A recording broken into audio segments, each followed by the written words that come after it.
ሰላም እንዴት ናችሁ? ይህ የግሬድ 9 ባዮሎጂ የምዕራፍ 6 ወይም ዩኒት 6 የሁለተኛ ቪዲዮአችን ነው። በመጀመሪያው ቪዲዮአችን እንግዲህ ስለ ኢኮሎጂ ወይም ደግሞ ስለ ስነ ምህዳር ተመልክተናል። በዚህኛው ቪዲዮአችን ደግሞ ትኩረት አድርገን የምናየው ስለ ኢኮሲስተም ወይም ደግሞ ስርዓተ ምህዳር የምንለው ስለ ስርዓተ ምህዳር ወይም ኢኮሲስተም እንመለከታለን። እንግዲህ ከዚህ በፊት ስለ ፖፑሌሽን ስለ ኮሚኒቲ አይተናል። ባዮቲክ እና ባዮቲክ ፋክተሮችን ተመልክተናል ማለት ነው። ኢኮሲስተም እንግዲህ ከነሱ ጋር የሚያያዝ ነው። ትንሽ ሰፋ ያለ ሀሳብ ነው ማለት ነው። ኢኮሲስተም ምንድን ነው ካልን ዘ ኮሚኒቲ ኦፍ ኦርጋኒዝምስ ኢን ሃቢታት ፕላስ ዘ ነን ሊቪንግ ፓርት ኦፍ ዘ ኤንቫይሮንመንት ሁለቱን የያዘ ነው። ሜክ አፕ አን ኢኮሲስተም። ኦኬ። ስለዚህ እንግዲህ ኢኮሲስተም ምንድን ነው ብለናል? ስርዓተ ምህዳር ይባላል ብለናል። ስርዓተ ምህዳር እንለዋለን። ስርዓተ ምህዳር እንግዲህ ይሄ ስርዓተ ምህዳር ምን ነው የሚያካትተው ማለት ነው? ኮሚኒቲ ኦፍ ኦርጋኒዝምስ። እንግዲህ ኮሚኒቲ ማለት ምንድን ነው ብለናል? የተለያዩ ስፒሺስ ያላቸው ወይም የተለያየ ዝርያ ያላቸው ኦርጋኒዝሞችን የያዘ ማለት ነው። ኮሚኒቲ ማለት አንድ አይነት ዝርያ ያላቸውን ብቻ ከያዘ ደግሞ ፖፑሌሽን ይባላል ብለናል። ስለዚህ it is just a community of organisms in a habitat ወይም ደግሞ ምቹጌ ብንለው ነው። ይሄ በአማርኛ ሃቢታት ወይም ደግሞ ምቹጌ እንለዋለን። ምቹጌ ማለት ምንድነው? ይሄ የሚኖሩበት ማለት ነው። የሚኖሩበት ቦታ ማለት ነው። ስለዚህ ኮሚኒቲ ኦፍ ኦርጋኒዝምስ ኢን ኤ ሃቢታት ማለት እንግዲህ የተለያየ ዝርያ ያላቸው ኦርጋኒዝሞች በሆነ አካባቢ የሚኖሩ እንደማለት ነው። ስለዚህ ምቹጌ ወይም ሃቢታት የምንለው እንግዲህ እነኛ ኦርጋኒዝሞች የሚኖሩበት ቦታ እንደማለት ነው። ኦኬ። ስለዚህ የተለያዩ ዝርያ ያላቸው በአንድ ቦታ የሚኖሩ የተለያዩ ዝርያ ያላቸው ኦርጋኒዝሞች እና ሲደመር ምን ይጨምራል ማለት ነው? የሚኖሩበት አካባቢው ራሱ ማለት ነው። እነ ሊቪንግ ፓርቶቹ በዛ በሚኖሩበት አካባቢ ውስጥ ያሉ እነኛ ኦርጋኒዝም የምንላቸው እንግዲህ ሊቪንግ ፓርቶች ናቸው ወይም ህይወት ያላቸው ናቸው። ከእንደገና ደግሞ በዛ ኢንቫይሮንመንት ውስጥ እነሱ በሚኖሩበት ቦታ ሃቢታት ውስጥ ደግሞ ምን አሉ? እነ ሊቪንግ ቲንጎች አሉ። ሌሎች ህይወት የሌላቸው ነገሮች አሉ። ስለዚህ እነኛ ህይወት ያላቸውና ህይወት የሌላቸውን ነገሮች በአንድ አካባቢ ላይ የሚኖሩ ህይወት ያላቸውና ህይወት የሌላቸውን ነገሮች ኮሚኒቲዎች፣ ኦርጋኒዝምስ አጠቃላይ ጠቅልሎ የሚይዝ ነገር ነው እንግዲህ ኢኮሲስተም ወይም ደግሞ ስርዓተ ምህዳር የምንለው ማለት ነው። ስለዚህ ስርዓተ ምህዳር ኦር ኢኮሲስተም ስንል we are not talking about only living organisms rather but also it includes non-living parts. okay. ህይወት ያላቸውን ብቻ ሳይሆን ህይወት የሌላቸውን ነገሮች በአጠቃላይ ሰብስቦ የሚይዝልን ነገር ነው እንግዲህ ኢኮሲስተም ወይም ደግሞ ስርዓተ ምህዳር የምንለው ማለት ነው። ለምሳሌ ሌክን መውሰድ እንችላለን። ምሳሌ ሌክ ወይም ደግሞ ሐይቅ፣ አንድን ሐይቅ ብትወስዱ አሁን ሐይቁ አለ ዛት ኢዝ ሃቢታት ማለት ነው። ሐይቁ እንደ ሃቢታቱ እንደ ምቹጌ ነው የምንጠቀመው። የሚኖርበት ቦታ ነው ኦር ኢንቫይሮንመንት ነው። በዛ ውስጥ እንግዲህ ቤዚካሊ ሁለት ነገሮች አሉ። በአንድ ሐይቅ ውስጥ እንግዲህ ህይወት ያላቸው ወይም ሊቪንግ ኦርጋኒዝምስ አሉ።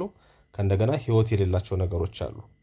ህይወት ያላቸው ለምሳሌ የተለያዩ አይነት የአሳ ዝርያዎች፣ ሌሎችም ዝርያዎች በውሃ ውስጥ የሚኖሩ በሐይቅ ውስጥ የሚኖሩ ሌሎች ዝርያዎች ይኖራሉ። that's called community of organisms ምንላቸው እነሱን ነው። ከእንደገና ከውሃው ጀምሮ ደግሞ ነን ሊቪንግ ኦርጋኒዝሞች አሉ በውሃው ውስጥ። ኦኬ። እነኛን በአጠቃላይ እንግዲህ ጨምሮ ኢኮሲስተም እንለዋለን። ለምሳሌ ሐይቅ አንድ ኢኮሲስተም ነው ማለት ነው። ምክንያቱም በውስጡ ህይወት ያላቸውንም ህይወት የሌላቸውንም ነገሮች አጠቃሎ ስለያዘ ኢኮሲስተም እንለዋለን ማለት ነው። which consists ለምሳሌ ሌክ is an ecosystem ሐይቅ በራሱ ኢኮሲስተም ነው። which consists of the plant በውስጡ ምን ይይዛል? ፕላንቶችን ይይዛል፣ አልጌዎችን ይይዛል። and animal communities plant and animal communityዎችን ይይዛል mentioned above and water ነን ሊቪንግ ከሆኑት ፓርቶች ደግሞ በሐይቅ ውስጥ ለምሳሌ ውሃው ራሱ ነን ሊቪንግ ፓርት ነው። ሚነራሎች አሉ በዛ ውስጥ ዲዞልቭድ የሆኑ ኦክሲጅኖች አሉ። ኦክሲጅን አለ፣ ሶይል አለ፣ አፈር አለ፣ ሰንላይት አለ which they depend. ኦኬ። ምክንያቱም እነኛ ህይወት ያላቸው ነገሮች እነኚህ ነገሮች ላይ ዲፔንደንት ናቸው። ዲዞልቭድ ኦክሲጅን የግድ ማግኘት አለባቸው። በውሃ ውስጥ ያለው ኦክሲጅን ያስፈልጋቸዋል፣ አፈር ያስፈልጋቸዋል፣ ፕላንት ያስፈልጋቸዋሉ ለፕላንቶች ማለት ነው።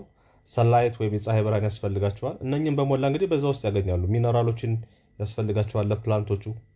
ስለዚህ እነኝም በሞላ የያዘ ስለሆነ ሌክ ወይም ሐይቅ አንድ ኢኮሲስተም ነው ብለን መውሰድ እንችላለን ማለት ነው። አን ኢኮሲስተም ኢዝ ሰልፍ ሰፖርቲንግ። ኢኮሲስተም ምንድን ነው? ሰልፍ ሰፖርቲንግ፣ ራሱ በራሱ የሚደግፍ ነው ማለት ነው። ሙሉ እንዲሆን የሚያደርገው ይሄ ነገር ነው። ኦኬ ለምሳሌ ሊቪንግ ኦርጋኒዝሞችን ብቻ ብትወስዱ ሰርቫይቭ ማድረግ አይችሉም። ስለዚህ ምን ያስፈልጓቸዋል ማለት ነው? የሚመገቧቸው ምን የሚሏቸው ሌሎች ነን ሊቪንግ ኦርጋኒዝሞች ያስፈልጓቸዋል ማለት ነው። ለምሳሌ ፕላንትን ብትወስዱ አንድ ፕላንት ሊቪንግ ኦርጋኒዝም ነው፣ ግን ምን ያስፈልገዋል? አፈር ያስፈልገዋል፣ ሰላይት ያስፈልገዋል፣ ሚነራሎች ያስፈልጉታል።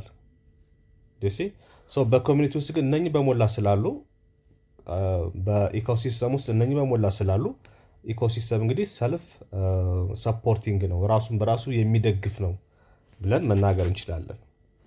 ኢን ውድላንድ ኢኮሲስተም፣ ውድላንድ ሌላ አንድ ኢኮሲስተም ነው። ልክ እንደ ሌክ ሁሉ ውድላንድም ኢኮሲስተም ነው። ዘ ፕላንትስ አብዞርብ ላይት ኤንድ ሬን ዋተር ፎር ፎቶሲንተሲስ። ፕላንቶች ምን ያደርጋሉ? አብዞርብ ሰንላይትን ወይም የፀሐይ ብርሃንን አብዞርብ ያደርጋሉ።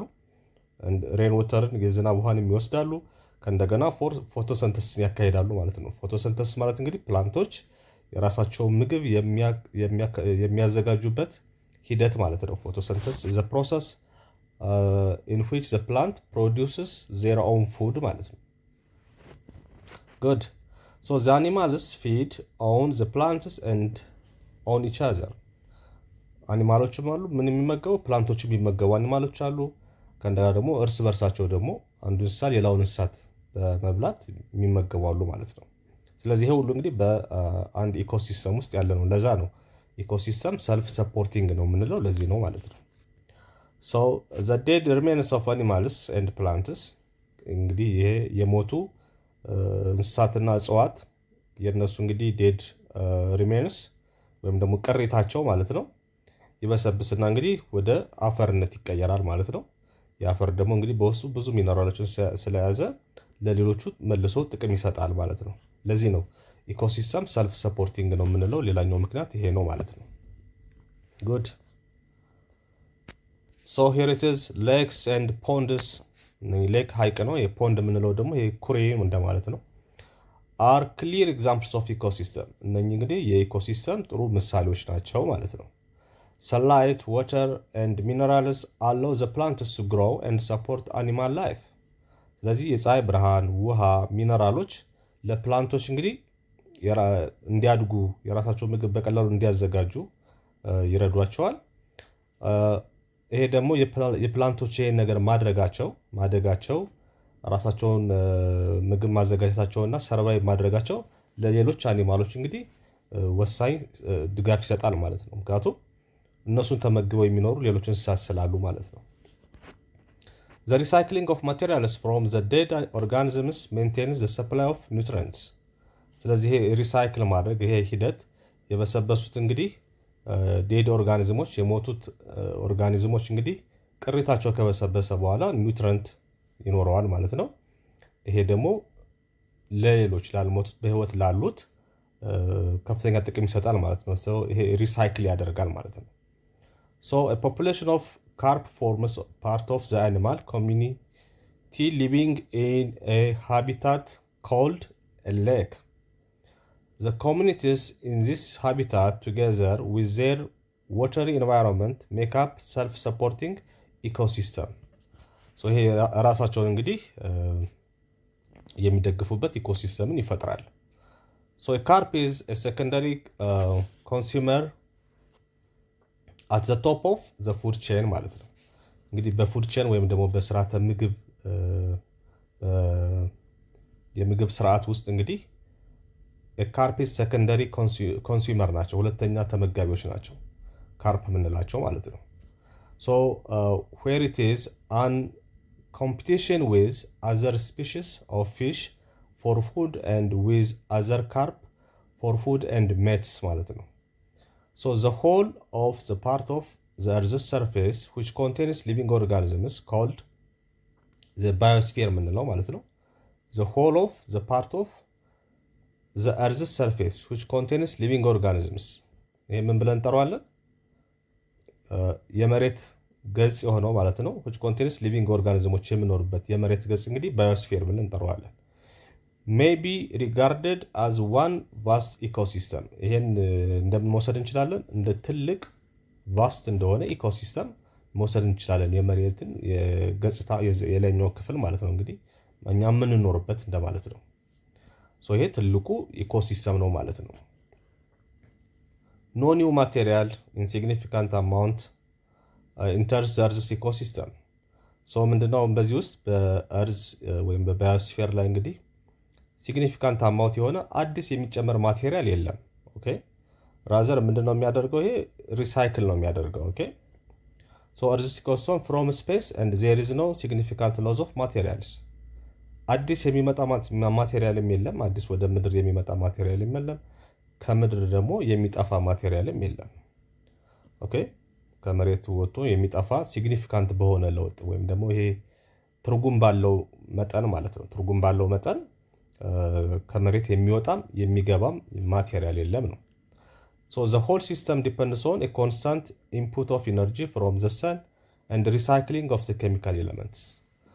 ምንድነው የሚደረገው? ሪሳይክል ነው የሚደረገው። ኦኬ ይመጣል፣ ይሞታል፣ ከዛ በኋላ ተመልሶ ወደ አፈር ይቀየራል። እንደዚህ ሪሳይክል እያደረገ በዚህ መልኩ ነው የሚቀጥለው ማለት ነው።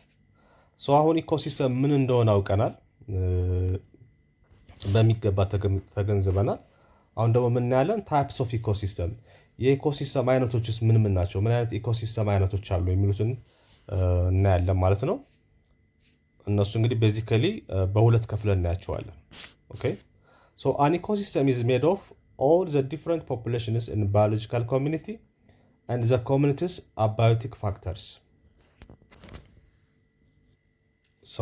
እዚህ ጋር ምንድነው የሚላችሁ? እንግዲህ ኢኮሲስተም ማለት ዲፍረንት ፖፑሌሽንስ ኢን ባዮሎጂካል ኮሚኒቲ። እንግዲህ ዲፍረንት ፖፑሌሽኖች ናቸው ኮሚኒቲን ቢውልድ የሚያደርጉት ወይ ደግሞ የሚፈጥሩት ማለት ነው። እነሱና የኮሚኒቲው ምኖች ነው የሚለን አባዮቲክ ፋክተሮች። አባዮቲክ ፋክተር ማለት እንግዲህ በባለፈው በመጀመሪያው ቪዲዮችን ስንመለከት ይሄ ህይወት የሌላቸው ፋክተሮች ብለን የገለጽናቸው ማለት ነው። ለምሳሌ እንደ ሰንላይት፣ ዋተር፣ ሶይል አንድ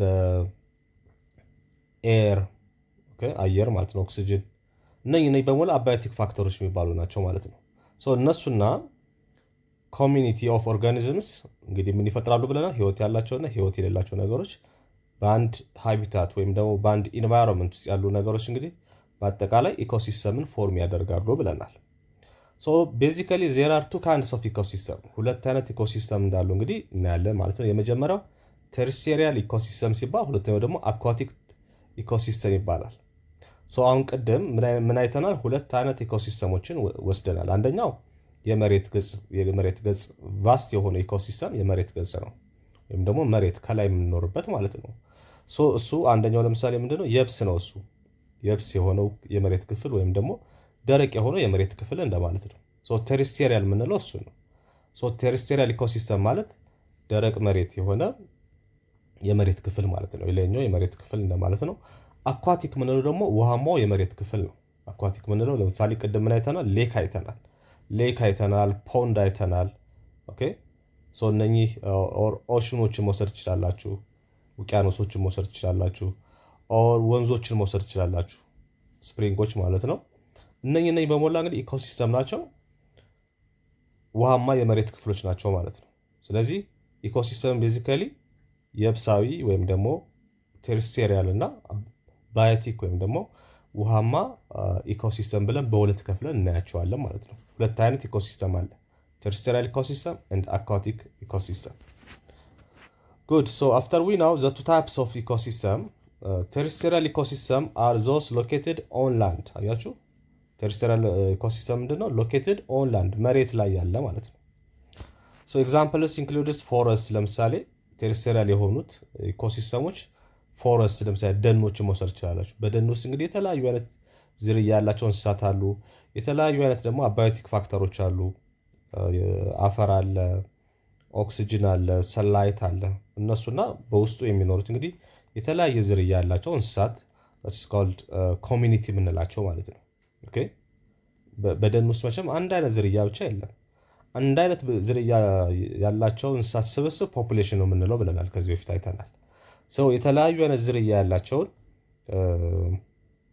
ፖፑሌሽኖች ደግሞ በአንድ ላይ ስናመጣቸው ኢኮሲስተም ይፈጥራሉ ብለን ኮሚኒቲ ይፈጥራሉ ብለናል። ስለዚህ ያ ኮሚኒቲ እና ሌሎች አባዮቲክ ፋክተሮች ቅድም ያልኳቸው አፈሩ፣ አየሩ፣ ውሃው እዛ ደን ውስጥ ያለው ማለት ነው፣ ሰላይቱ፣ የፀሐይ ብርሃኑ እነኚህ ደግሞ አባዮቲክ ፋክተሮች በአንድ ላይ ኢኮሲስተምን ይፈጥራሉ ማለት ነው። ነገር ግን ደን አሁን እንደምታዩት ምንድነው which is located on land. Okay? The forest is just located on land. መሬት ላይ ሎኬት የሚያደረገ ነገር ነው። ስለዚህ እሱ ቴሪስቴሪያል የሚባለው ኢኮሲስተም አይነት ነው ማለት ነው ፎረስት። ሌላኛው ማን ነው? ፊልዶች አሉ፣ ሜዳዎች ማለት ነው። ኤንድ ሮቲንግ ሎግ የምንላቸው እነኚህ በሞላ እንግዲህ ምንድን ናቸው? የቴሪስቴሪያል ኢኮሲስተም ምሳሌዎች ናቸው። አኳቲክ የሚባሉት ውስጥ ቅድም የጠቀስናቸው እንደ ሌክ አይነት፣ ፍሬሽ ወተር፣ ሶልት ወተር የሆኑ ጨዋማ የሆኑ የውሃ ክፍሎች እንደ ኦሽን ለምሳሌ ውቅያኖሶች መውሰድ ትችላላችሁ። ፍሬሽ ወተር የሆኑትን ደግሞ ሌኮች መውሰድ ትችላላችሁ። ሃይቆች፣ ፖንድስ፣ ስፕሪንግስ ሰች ላይ ግዛት እነኚህ ፍሬሽ ወተር ኢኮሲስተም የሚባሉት ለምሳሌ ፖንዶችን ይይዛሉ፣ ሌክስ ይይዛሉ፣ ሃይቆችን እና ስትሪሞችን። ስትሪሞን የሚባሉት እንግዲህ እነኚህ ምንድን ናቸው? ወንዞች ማለት ነው፣ ጅረት የምንላቸው ማለት ነው፣ የሚፈሱ ወንዞች። ኦሽንስ አር ታይፕስ ኦፍ ሶልት ወተር ኦር ማሪን ኢኮሲስተም እንላቸዋለን። እነኝህን ደግሞ ማሪን ኢኮሲስተም እንላቸዋለን ማለት ነው። በአጠቃላይ እንግዲህ አኳቲክ እና ቴሬስትሪያል የምንላቸው እነኝህ ናቸው ማለት ነው። ጉድ አፍተር ዊ ነው ዋት ኢዝ ሚንስ ኢኮሲስተም ኤንድ ታይፕስ ኦፍ ኢኮሲስተም ናው ዊ ዊል ጎይንግ ቱ ሲ አባውት ባዮምስ። አሁን ደግሞ ምኖች እናያለን? ባዮም የሚባሉትን እናያለን። ባዮምስ ምንድን ነው? ኦኬ አሁን ምንድን ናቸው? ኤ ባዮም ኢዝ a major terrestrial or aquatic life zone characterized by vegetation type in terrestrial biomes and the physical environment in aquatic biomes. Okay? ይሄን ነገር እንግዲህ በደንብ መረዳት ይኖርባችኋል። ባዮም ምንድን ነው የሚለውን ስናይ እንግዲህ ባጭሩ ይሄ ማለት ነው። ባዮም is a major terrestrial or aquatic life zone ነው። Okay? እንግዲህ ባጭሩ ባዮም ምንድን ነው ካልን ይሄ ትልቅ የሆነ ጂኦግራፊካል ኤሪያ ነው ወይም ደግሞ የመሬት ክፍል ነው ማለት ነው። የመሬት ክፍል ነው ምንድነው? በሆነ ነገር የሚታወቅ ለምሳሌ ዲስቲንክት የሆነ አኒማል የሚኖሩበት፣ ለምሳሌ የተለዩ የእንስሳት ዝርያዎች የሚኖሩበት አካባቢ ማለት ነው። የተወሰኑ ዝርያዎች ብቻ ሰርቫይቭ አድርገው የሚኖሩበት ኤሪያ፣ የተወሰኑ የፕላንት ወይም ደግሞ ቬጂቴሽን ብቻ ያሉበት አካባቢ። ይሄ ነገር የሚገኘው እዚህ አካባቢ ነው ይባል የለም። እንደዚህ አይነት ኤሪያ ማለት ነው። የተወሰኑ ዲስቲንክት የሆኑ ስፒሽስ ብቻ ሰርቫይቭ አድርጎ የሚኖሩበት ኤሪያ፣ ፕላንት ሊሆን ይችላል፣ አኒማል ሊሆን ይችላል። እንደዚህ አይነት ቦታዎች ናቸው እንግዲህ ባዮምስ ብለን የምንጠራቸው ማለት ነው። ዜ አር ጀስት ስፔሻል ታይፕ ኦፍ ኢኮሎጂ ወይም ደግሞ ኢኮሲስተም ናቸው ማለት ነው። ኦኬ እነኚህ እንግዲህ ቴሬስትሪያል ሊሆኑ ይችላሉ፣ ኦር ፊዚካል ኢንቫይሮንመንት አኳቲክ ሊሆኑ ይችላሉ፣ ኦር ቴሬስትሪያል ሊሆኑ ይችላሉ እነኚህ ቦታዎች ማለት ነው። ለምሳሌ እንግዲህ በሁለት ከፍለን አኳቲክ የሆኑትን ባዮሞች እና ቴሬስትሪያል የሆኑ ባዮሞችን እንመለከታለን ማለት ነው። ለምሳሌ አሁን ቴሬስትሪያል ከሆኑ ባዮሞች መካከል አንደኛው ቴሬስትሪያል ባዮምስ አር ቫሪ ግሬትሊ ይለያያሉ ማለት ነው። አንደኛው ቴሬስትሪያል ባዮም ከሌላኛው ቴሬስትሪያል ባዮም የተለየ ነው ማለት ነው። በጣም ፍጹም የማይገናኝ አይነት ልዩነት አላቸው ማለት ነው። ፎር ኤግዛምፕል አት ዘ ኖርዝ ፖል ለምሳሌ የመሬት ጫፍ ሰሜናዊ የመሬት ጫፍ የሚባለው ኖርዝ ፖል የምንለው ማለት ነው። ዘ ዌዘር ኢዝ ቬሪ ኮልድ። ዌዘሩ ምንድነው? ወደ ኖርዝ ፖል አሁን ስትሄዱ ወደ ሰሜኑ የመሬት ጫፍ ስንሄድ እንግዲህ የአየሩ ሁኔታ ምንድን ነው? በጣም ቀዝቃዛ ነው፣ በረዷማ ነው። ዜር አር ኖ ፕላንትስ፣ ፕላንቶች የሉም እዛ አካባቢ። ለምሳሌ ዴሲ አዝ ዩ ሙቭ ሳውዝ፣ ወደ ሳውዝ ደግሞ ወደ ደቡብ ደግሞ የመሬት ጫፍ ስትሄዱ ደግሞ ዘ ዌዘር ጌትስ ዋርመር፣ አየሩ ወደዛ ስትሄዱ ደግሞ ምን እየሆነ ነው የሚሄደው? እየሞቀ ነው የሚሄደው። ወደ ኖርዝ ፖል ስትሄዱ አየሩ እየቀዘቀዘ ይሄዳል ማለት ነው። በዛ አካባቢ እንደውም ኖርዝ ፖል ላይ ፕላንቶች የሉም ቶታሊ ማለት ነው። ወደ ደቡብ ደግሞ የመሬት ጫፍ ስትሄዱ ደግሞ አየሩ እየሞቀ ይሄዳል ማለት ነው። there is a change in size, number and kind of plants that cover the ground. Okay? ስለዚህ ወደዚህ ደግሞ ስትመጡ ምን አለ? የተለያዩ kind of plants አሉ። መሬቱን እንግዲህ የሸፈኑ የተለያየ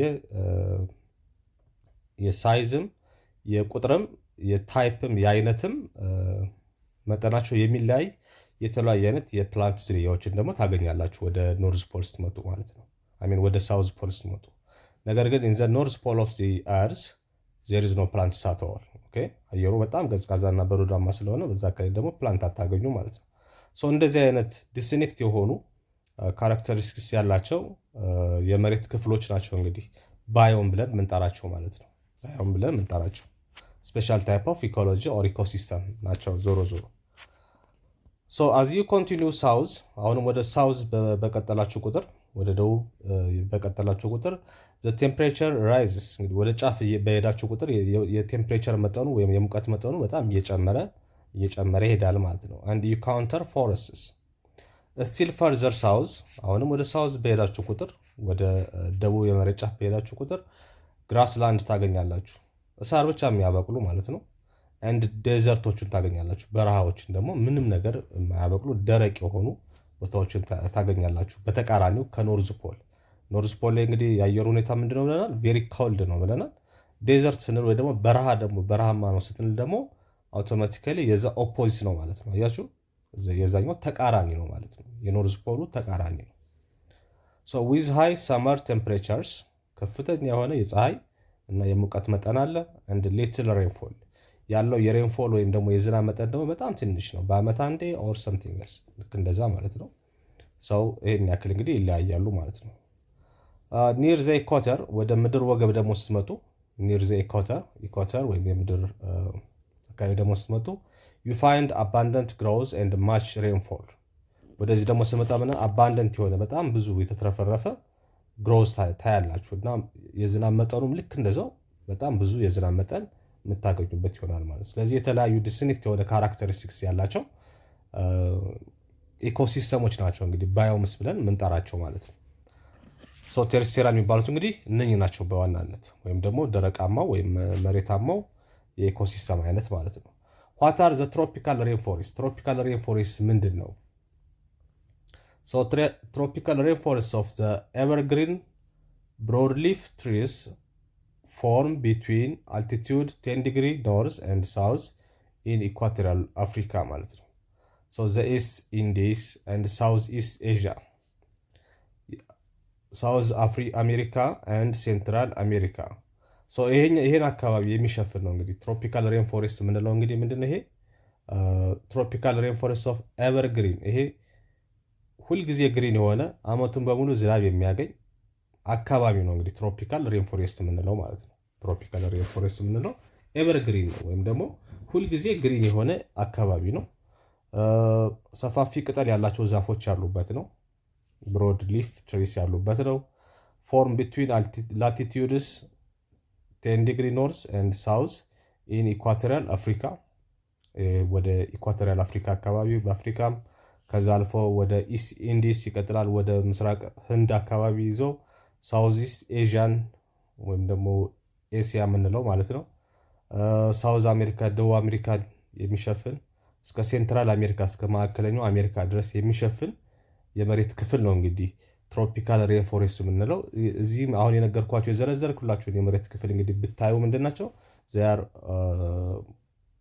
ኦልሞስት ኤቨርግሪን ናቸው ወይም ደግሞ አመቱን በሙሉ በቂ ዝናብ ያገኛሉ። አመቱን በሙሉ ምንድን ናቸው? ግሪን ናቸው።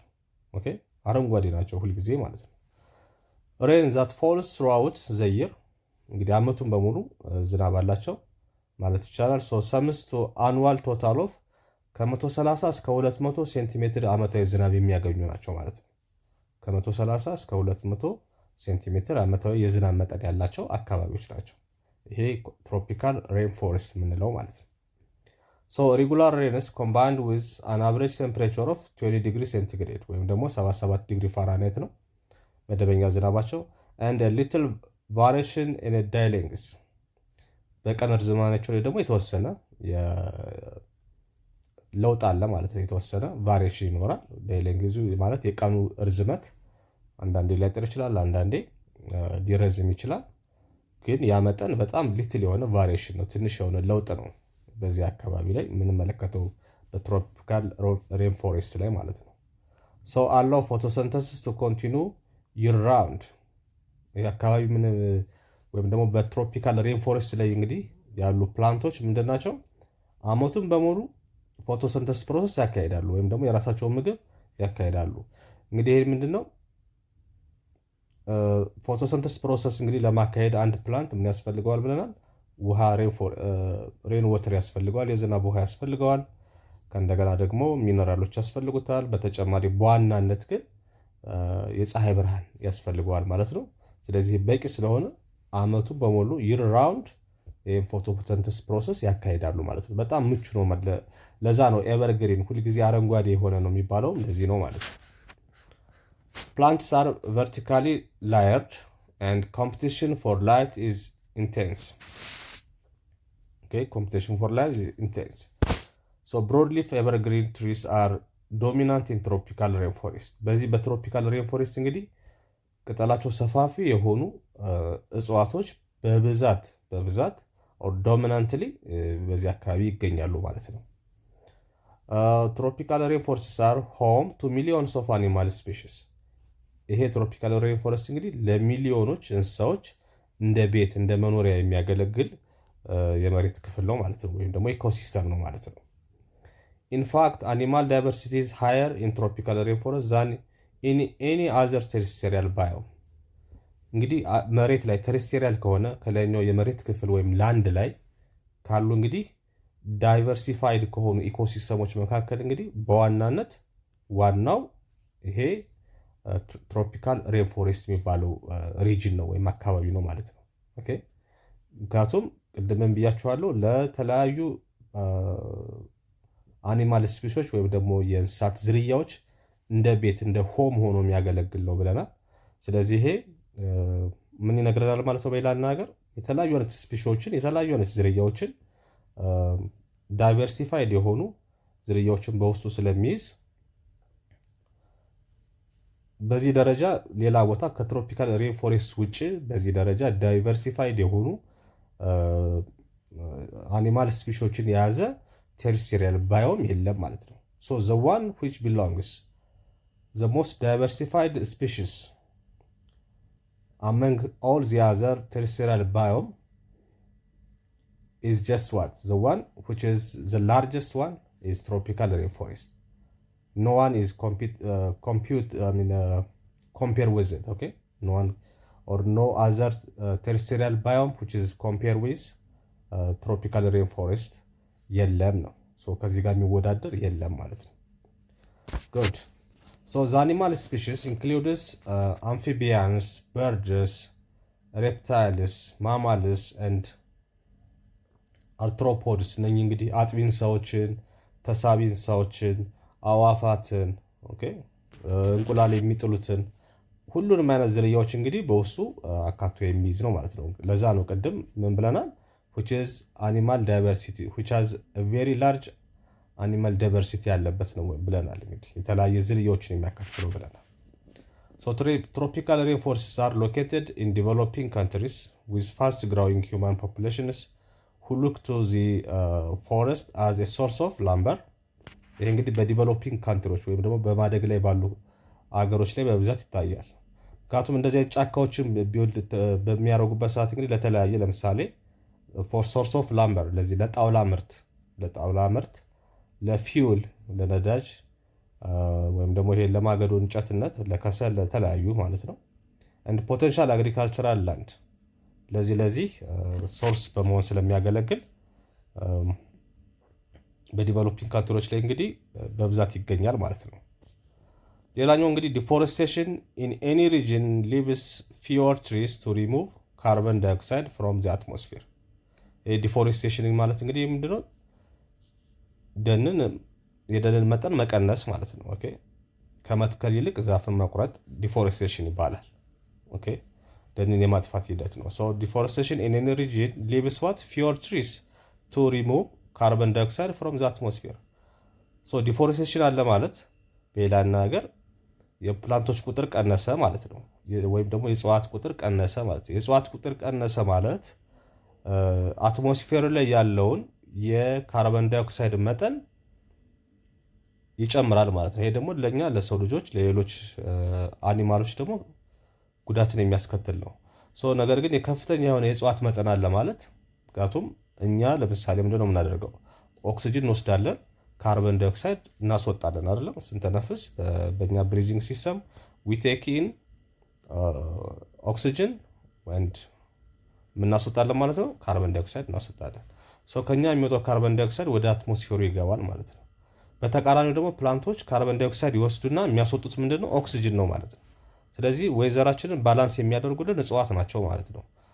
ኢፍ ዘ ነምበር ኦፍ ፕላንትስ ኢን አወር ሪጅን ኢዝ ጌቲንግ ላወር፣ ብዛታቸው ቀነሰ ማለት በሌላ ሀገር ከፍተኛ የሆነ የሙቀት መጠን ይጨምራል ማለት ነው። ወይም ደግሞ በከባቢ አየሩ ውስጥ ከፍተኛ የሆነ የካርበን ዳይኦክሳይድ መጠን አለ ማለት ነው። ያ ደግሞ ለእኛ ኮምፎርተብል አይደለም፣ ለሰው ልጆች ወይም ደግሞ ለሌሎች እንስሳ ዝርያዎች እንግዲህ ኮምፎርተብል አይደለም። እዚህ ጋር የምታዩት እንግዲህ ፒክቸር ኦፍ ትሮፒካል ሬንፎሬስት ነው። ጫካ ነው እንደምታዩት። ይሄ ነው ትሮፒካል ሬንፎሬስት የምንለው። ኤቨርግሪን ነው፣ ሁልጊዜ አረንጓዴ ነው። ዚስ ኢዝ ዋት ኢዝ ትሮፒካል ሬንፎሬስት። ሌላኛው የተርስቴሪያል ባዮም አይነት እንግዲህ ዴዘርት ነው ወይም ደግሞ በረሃ የምንለው ነው ማለት ነው። ይሄ እንግዲህ በረሃማነት የምታውቁት ነገር ነው። አሁን የትሮፒካል ሬንፎሬስት ተቃራኒ ነው ማለት ነው። ዴዘርትስ ሪሲቭ አን አቨሬጅ ኦፍ ለዛን 10 ሴንቲሜትር ኦፍ ሬን ፐር ይር። አያችሁ፣ ዴዘርቶች ወይም በረሃማ የመሬት ክፍሎች እንግዲህ በአመት የሚያገኙት የዝናብ መጠን 10 ሴንቲሜትር ነው። 10 ሴንቲሜትር ነው፣ በጣም ትንሽ ነው። ይሄ ቅድም ያየነው እንግዲህ ነው ትሮፒካል ሬንፎሬስት በአመት ስንት ያገኛል ነው ያለው? ከ130 እስከ 200 ሴንቲሜትር የዝናብ መጠን ያገኛል ነው ያለው። ኦኬ። ነገር ግን በዴዘርት ላይ በአመት ውስጥ የሚገኘው ኦንሊ 10 ሴንቲሜትር ኦፍ ሬን ፐር ይር፣ በአመት ውስጥ 10 ሴንቲሜትር የዝናብ መጠን ብቻ ነው የሚያገኘው ማለት ነው። ስለዚህ ማክሲመም ኤር ቴምፕሬቸር አለ፣ ከፍተኛ የሆነ የሙቀት መጠን አለ። ኢን ሆት ዴዘርትስ ሜይ ኤክሲድ 50 ዲግሪ ሴንቲግሬድ፣ የሙቀት መጠኑ እስከ ስንት ሊደርስ ይችላል? እስከ 50 ዲግሪ ሴንቲግሬድ ሊደርስ ይችላል። በጣም ሙቀታማ የሚባለው የመሬት ክፍል ማለት ነው፣ ወይም ደግሞ ዴዘርት። ዋይል ኢን ኮልድ ዴዘርትስ ኤር ቴምፕሬቸር ሜይ ፎል ቢሎው ኔጌቲቭ 30 ዲግሪ ሴንቲግሬድ። እንግዲህ ዴዘርቶች በረሃማ ነው ሲባል አንድ ነገር ሁልጊዜ ሙቀቱ ጋር ብቻ የሚገናኝ ነገር አይደለም፣ ከቅዝቃዜም ጋር ሊገናኝ ይችላል። ኦኬ። ስለዚህ ሆት ዴዘርት እና ኮልድ ዴዘርት ብለን ዴዘርትን በሁለት እንከፍለዋለን። ወይም በረሃማ ሲባል እንግዲህ በብዛት አእምሯችን ላይ የለመድነው ነገር ምንድን ነው? ሞቃታማ ነገር ብቻ ነው የምናስበው። ነገር ግን ዴዘርት ስንል ሆት ሊሆን ይችላል ዴዘርቱ፣ በረሃማው በጣም ሞቃታማ በረሃ ሊሆን ይችላል፣ ወይም ደግሞ በጣም ቀዝቃዛ በረሃ ሊሆን ይችላል። ስለዚህ ሞቃት ከሆነ የሙቀት መጠኑ ቴምፕሬቸር መጠኑ እስከ 50 ዲግሪ ሴንቲግሬድ ይደርሳል ማለት ነው። ኮልድ ዴዘርት ከሆነ ደግሞ እስከ ኔጌቲቭ 30። አስቡት እንግዲህ ኔጌቲቭ 30 ማለት በጣም ቀዝቃዛማ አካባቢ ነው ማለት ነው። they cover about 1/5 of earth's land። ይሄ ዴዘርት የሚባለው እንግዲህ የመሬትን 1/5 ይሸፍናል። ባይዘው የመሬትን 1/5 ከአምስቱ እንግዲህ አንዱ የመሬት ክፍል መሬትን 5 ቦታ ብንከፋፈላት ከአምስቱ የመሬት ክፍል እኩል ቦታ ብንከፋፈላት ከአምስት እኩል ቦታ ብንከፋፈላት ከአምስቱ ክፍሎች አንዱ ዴዘርት ነው ማለት ነው፣ ወይም በረሃማ ነው ማለት ነው። ያ በረሃማ ደግሞ ክፍል whether it is cold desert ሊሆን ይችላል or hot desert ሊሆን ይችላል። ኦኬ so 1/5 of the earth's land surface and many are located about 30 degree north and south altitude። እዚህ አካባቢ የሚገኙ ናቸው። for example desert biome include ቺሊስ አታካማ ዴዘርት ይባላል። የቺሊ ቢባል እንግዲህ ይሄ ወደ ደቡብ አሜሪካ አካባቢ የሚገኝ ነው። ቺሊስ አታካማ ዴዘርት የምንለው አለ። and ቻይናስ ጎቢ ዴዘርት ይባላል። የቻይና ጎቢ ዴዘርት ይባላል። አፍሪካም ላይ እንደ የሳሃራ ዴዘርት አለ ማለት ነው። lack of rainfall keeps the humidity in desert low። okay lack of rainfall የዝናብ መጠን መቀነስ ወይም የዝናብ እጥረት መኖሩ ምን ያደርጋል ማለት ነው? ሂዩሚዲቲ keeps the humidity in desert low። ሂዩሚዲቲውን ወይም ደግሞ ይሄ ምንድነው የሚባለው? ሂዩሚዲቲ ወበቁን ማለት ነው። በዴዘርቱ ያለውን ይቀንሰዋል ማለት ነው። with little water vapor to block the sun's rays ወተር ቮፐር የለም ወይም ደግሞ የውሃ ትነት ስለሌለ ይሄ ወተር ቬፐር ወይም ደግሞ የውሃ ትነት መኖሩ ዋና ጥቅሙ ምንድን ነው? ሰን ሬዎች ወይም ደግሞ የፀሐይ ጨረሮችን ከፀሐይ ብርሃን የሚመጣውን ጨረር ብሎክ ያደርጋል ወይም ደግሞ ይቀንስልናል፣ ይዘጋልናል ማለት ነው። ነገር ግን በዚህ አካባቢ እንደነገርኳችሁ እንግዲህ እያወራን ያለ ነው ስለ ዴዘርት ስለሆነ ስለ በረሃ ስለሆነ የሚተን ነገር የለም፣ የወተር ቬፐር የለም ወይም ደግሞ የውሃ ትነት የለም። ስለዚህ የፀሐይ ጨረሩ ቀጥታ መሬቱ ላይ ነው የሚያርፈው ማለት ነው። ስለዚህ ከመሬት የሚተን የውሃ መጠን ስለሌለ ወይም ደግሞ ውሃ ስለሌለ እዚህ ዴዘርት ላይ ወተር ቬፐር የለም ወይም ደግሞ የውሃ ትነት አየሩ ላይ አትሞስፌሩ ላይ የለም። ስለዚህ ዳይሬክትሊ ስለዚህ የዚህ የውሃ ትነት አለመኖር በአየሩ ላይ በአትሞስፌሩ ላይ ስለሌለ ከፀሐይ የሚመጣው ጨረር ቀጥታ መሬትን ያገኛታል ማለት ነው።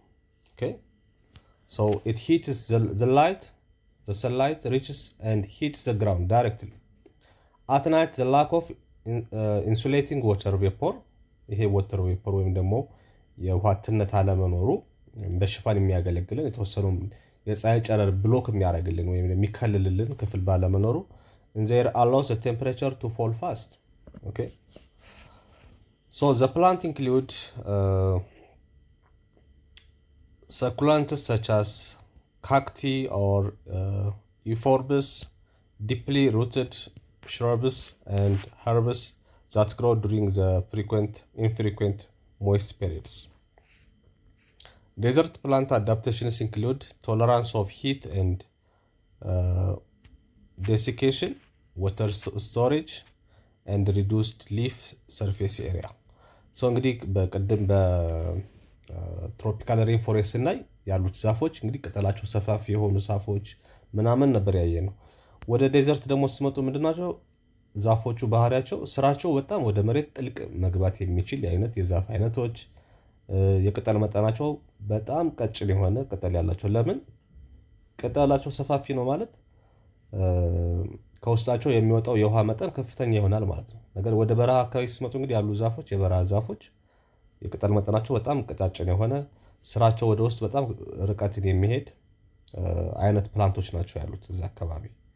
እንስሳዎችን ደግሞ ካያችሁ ልክ እንደ ዴዘርት ፋውና ኢንክሉድስ ስኔኮች አሉ፣ እባቦች፣ ሊዛርድስ፣ የተለያዩ አይነት እንሽላሊቶች፣ ስኮርፒዮንስ አሉ እንደ ጊንጦች ማለት ነው። ጊንጥ አንትስ አሉ፣ ጉንዳኖች፣ ቢትልስ፣ ማይግራቶሪ ኤንድ ሬዚደንት በርድስ ይሄ ወቅትን ጠብቀው የሚመጡና የወፍ አይነቶች ዝርያዎች ኤንድ ሲዲቲንግ ሮደንትስ እነኝና አይነት የእንስሳት ዝርያዎች ደግሞ በዛው በረሃ አካባቢ እንግዲህ ከሚገኙት መካከል ናቸው። ሜኒ ስፒሺስ አር ኖክተርናል ናቸው። ይሄ ማለት እንግዲህ ምንድነው እዚህ በረሃማ አካባቢ የሚኖሩ እንስሳቶች አብዛኞቹ እንግዲህ ምንድናቸው ኖክተርናል ናቸው። ሶ ኖክተርናል ማለት እንግዲህ በሌሊት ብቻ የሚንቀሳቀሱ በማታ ብቻ የሚንቀሳቀሱ ቀን ተደብቀው የሚውሉ እንደማለት ነው። ለምሳሌ አሁን ይሄ ሙቀት ባለበት አካባቢ እንግዲህ እንደምታውቁት እንደዚህ ነው። ለምሳሌ በእኛ ሀገር እንኳን ወደ ምስራቅ የኢትዮጵያ ክፍል ብትሄዱ አሁን ስራ የሚሰራው ጠዋት ብቻ ነው ወር ማታ ነው እንጂ ቀን ላይ ሁሉም ወደ ቤቱ ነው የሚሆነው ማለት ነው። ምክንያቱም የሙቀት መጠኑ ከፍተኛ ስለሆነ በቀን ለመንቀሳቀስ አስቸጋሪ ስለሆነ አብዛኞቹ እዛ አካባቢ የሚኖሩ በረሃማ አካባቢ የሚኖሩ እንስሳት ኖክተርናል ናቸው ማለት ቀን ላይ አይንቀሳቀሱም፣ ማታ ማታ ብቻ የሚንቀሳቀሱ ናቸው ለማለት ነው ኖክተርናል ማለት። ዋተር ኮንዘርቬሽን is a common adaptation with some species surviving solely on water obtained from breaking down carbohydrates in seeds። እዚህ አካባቢ ያሉት እንግዲህ እጽዋቶች እንግዲህ በውስጣቸው ያለውን የውሃ መጠን እንግዲህ በሚገባ ኮንዘርቭ የሚያደርጉ ጠብቀው የሚይዙ ናቸው ማለት ነው። Urbanization and conversion to irrigated agriculture has reduced the nature biodiversity of some deserts። እዚህ ጋር እንደምታዩት እንግዲህ ይሄ ነው ዴዘርት ማለት እዚህ ጋር የምታዩት ነው ዴዘርት ባዮም። ቅድም ሬንፎረስት ባዮም አይተናል። አሁን ደግሞ ዴዘርት ባዮም እንደምታዩት እንግዲህ ምንም አይነት የእጽዋት ዝርያ በብዛት እንግዲህ አታዩም ማለት ነው እዚህ አካባቢ ላይ። ሌላኛው እንግዲህ ሳቫና የሚባለው ነው። ኦኬ ሳቫና። ሳቫና ባዮ የሚባለው እንግዲህ ዴዘርት ባዮም አይተናል፣ ትሮፒካል ሬን ፎሬስት ባዮም አይተናል፣ ከቴርሲሪያል ባዮሞች መካከል ማለት ነው። እዚኛው ጋር ደግሞ ያለው ሳቫና ባዮም እናያለን ማለት ነው። ሳቫና ባዮም ኦከርስ ኢን ኢኳቶሪያል ኤንድ ሰብ ኢኳቶሪያል ሪጅንስ፣ በኢኳቶሪያል እና በሰብ ኢኳቶሪያል በከፊል ኢኳቶሪያል በሆኑ ሪጅኖች አካባቢ ይገኛል። ሳቫናስ ላይ ቢትዊን ዘ ትሮፒካል ሬን ፎሬስት ኤንድ ሆት ዴዘርት ኦፍ አፍሪካ። ይሄ ሳቫና የሚባለው እንግዲህ ደግሞ የሚገኘው በማን ነው? በበረሃማዎችና በትሮፒካል ሬን ፎሬስቶች መካከል። ቅድም ጫካማ ደን ያለ የሚበዛቸው ኤቨርግሪን የሆኑ ሁልጊዜ አረንጓዴ የሆኑት ብለን ያየናቸው ቴሬስቴሪያል ባዮሞች አሉ። በእነሱና ከዛ ቀጥሎ ደግሞ ያየናቸው በተቃራኒው ደግሞ ደረቅ የሆኑት በረሃማ ዴዘርት ባዮም አይተናል። በሁለቱ መካከል ደግሞ ያለው ሳቫና ባዮም እንለዋለን ማለት ነው። ሳቫና ይሄ እሳራማ፣ ይሄ ሳር በብዛት የሚበቅልበት ማለት ነው። ለምሳሌ ይሄ በሁለቱ ይገኛል ብለናል። በአፍሪካ፣ በኢንዲያ፣ በአውስትራሊያ አካባቢ ላይ ይገኛል ይሄኛው። አፍሪካ ሳቫና አር ፌመስ ፎር ዜር አባንዳንት ዋይልድ ላይፍ። እንግዲህ የአፍሪካው ሳቫና እንግዲህ ብዙ አይነት አባንዳንት የሆነ ዋይልድ ላይፎች ወይም ደግሞ የዱር እንስሳት ስላሉት በሱ ከሌሎቹ በተለየ ሞስት ፌመስ ነው ወይም ታዋቂ ነው ማለት ነው የአፍሪካ ሳቫና። ፕሬሲፒቴሽን አቨሬጅ 30 up to 50 ሴንቲሜትር ፐር ይር። የዝናብ እንግዲህ መጠናቸው እንግዲህ ይህን ያክል ነው፣ ከ30 እስከ 50 ሴንቲሜትር። while dry season can last up to 8 or 9 months። እንግዲህ ደረቃማ ወቅት የሚባሉት እንግዲህ በአመት ውስጥ ከ8 እስከ 9 ወር ያክሉ እንግዲህ ድራይ ነው ማለት ነው። ድራይ ሲዝን ነው ወይም ደግሞ ደረቅ ዝናብ የማይዘንብበት ሲዝን ነው ማለት ነው። the temperature is warm year round average ከ24 እስከ 29 ዲግሪ ሴንቲግሬድ ነው እንግዲህ የሙቀት መጠኑ ማለት ነው። ኖርማል ነው ማለት ነው። የነኛ እንግዲህ እስከ ኔጌቲቭ 30 የዴዘርት ለምሳሌ ኮልድ ከሆነ ዴዘርቱ እስከ ኔጌቲቭ 30፣ ሆት ከሆነ ደግሞ እስከ 50 ዲግሪ ሴንቲግሬድ ይደርሳል ብለናል። ወደ ሳቫና ባዮም ስንመጣ ደግሞ ከ24 እስከ 29 አካባቢ ነው። ለውጥ አለው ማለት ነው። ይሄኛው ይሻላል። the biome is characterized by scattered trees found at different destinies። ይሄ እንግዲህ የሚታወቀው እንግዲህ ሳቫና በምንድን ነው? ስካተርድ የሆኑ በጣም የተበታተኑ አልፎ አልፎ ነው ዛፎች ያሉበት ማለት ነው። አብዛኛው በሳር የተሸፈነ ነው ማለት ነው። ፋየርስ አር ኮመን ኢን ድራይ ሲዝን። በዚህ በደረቃማው ቅድም ያልኳችሁ ከ8 እስከ 9 ወር ባለው እንግዲህ ድራይ ሲዝን ነው፣ ደረቃማ ወቅት ነው ብለናል። በዛ ውስጥ እንግዲህ እሳት የመከሰት እድሉ ኖርማል ነው፣ የተለመደ ነው ማለት ነው።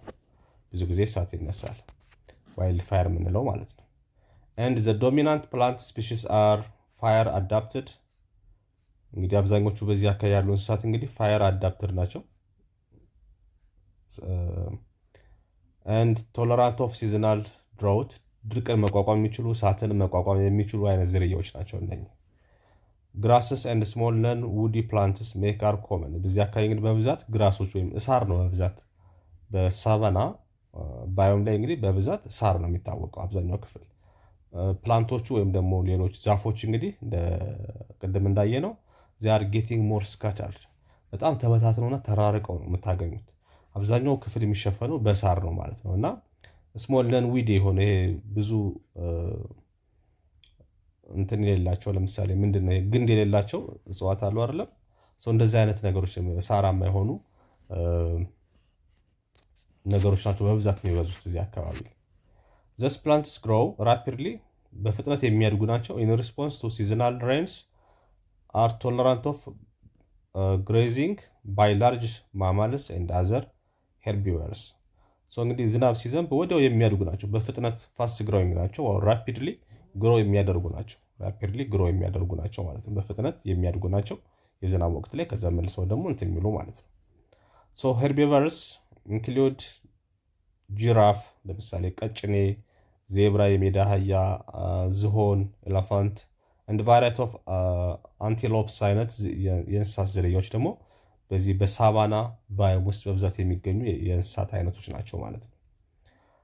and immense herds of wild beasts lions hyenas are carnivores that eat grazers ማለት ነው። ግሬዘሮችን የሚመገቡ እንግዲህ እንደ አንበሳ፣ እንደ ሃይና ጅብ አይነት ካርኒቨሮሶች አሉ። ሌሎች ደግሞ ሄርቢቨረሶች አሉ። ሄርቢቨረስ ማለት ይሄ ሳር ተመጋቢዎች እንደማለት ነው። ካርኒቨረስ ማለት ደግሞ ስጋ ተመጋቢዎች ማለት ነው። ስጋ ተመጋቢዎች እና ሳር ተመጋቢዎች ሄርቢቨረስ በብዛት ይኖራሉ። ላዮኖች እንደ አንበሳ እንደ ጅብ አይነቶቹ ካርኒቨሮስ ናቸው። ማንን የሚመገቡ ነው? ሄርቢቨሮሶች ወይም ግሬዘሮች የሚመገቡ ናቸው ማለት ነው። በብዛት እነኚህ ይገኛሉ። ይኸው እንደምታዩት እንግዲህ እንደዚህ አይነት የዛፎችን አቀማመጥ ካያችሁ እንግዲህ በጣም የተራራቁ ናቸው። በብዛት ሳራማ የሆነ አካባቢ ነው። ይሄ ሳቫና ባዮም ብለን እንጠራዋለን። ስለዚህ ስንት አየን ማለት ነው እስካሁን? የቴሬስቴሪያል ባዮም ላይ ካየን ትሮፒካል ሬንፎረስት ባዮም አይተናል። ከዛ ሳቫና ባዮም አይተናል። ከዛ ደግሞ ዴዘርት ባዮም አይተናል ማለት ነው። ሶስቱን አየን ማለት ነው። እነኚህ እንግዲህ መሰረታዊ የሆኑ የቴሬስቴሪያል ባዮም ምሳሌዎች ናቸው ማለት ነው። እንግዲህ የሚቀሩትን ግራስላንድ ባዮም እና ሌሎችን ደግሞ በሚቀጥለው ቪዲዮችን እንመለከታለን። ታንክ ዩ ቬሪ ማች